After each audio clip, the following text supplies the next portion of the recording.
Good morning, everybody, and welcome to another Danny Wood Meet Me After Class moment.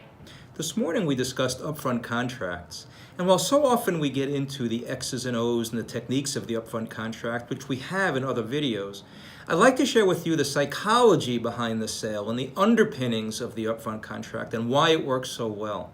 Big picture with transactional analysis, we have the salesperson and we have the prospect.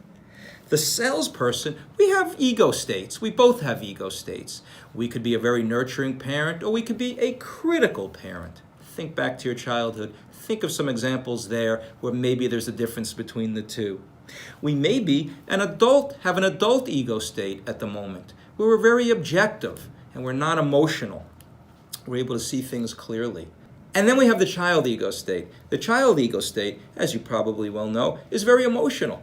It can be very trying to please, a very adapting child type of ego state. Can be very rebellious ego state. Or maybe even a very fun-loving ego state that we call the natural child. In either case, we have our ego states and the prospect has theirs. The point of this lesson is to share with you the prospect, at best when we make a cold call, at best even if we're introduced, at best when we meet somebody for the first time, or what kind of ego state are they in? We find 99.9% of the time they're in their critical parent ego state. So in order to have an effective cold call, what we need to do is set an upfront contract which helps us get rid of their critical parent to create an adult-to-adult relationship so that we can speak as two adults instead of being a buyer and seller. We can have equal business stature. Because ultimately what we want to do is get to their child ego state, the one that buys. So it may sound something like this. Why should I buy from you?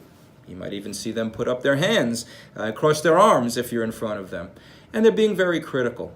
So in our Sandler way, certainly what we'd like to do is to say, Mr. or Mrs. Buyer, maybe we're not for you. It might make sense for me to share with you why other people buy from us and do business with us.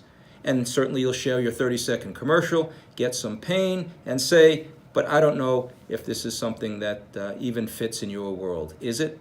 As we have our conversations, you'll find that you get rid of their critical parent. They allow us to have a conversation as two business people. And as we mentioned before, we get to sell their child, which is the pain. And people buy, as we know, the Sandler rule, people buy emotionally. They just justify intellectually. So I hope this helps. We'll see you next time for another Danny Wood Meet Me After Class moment.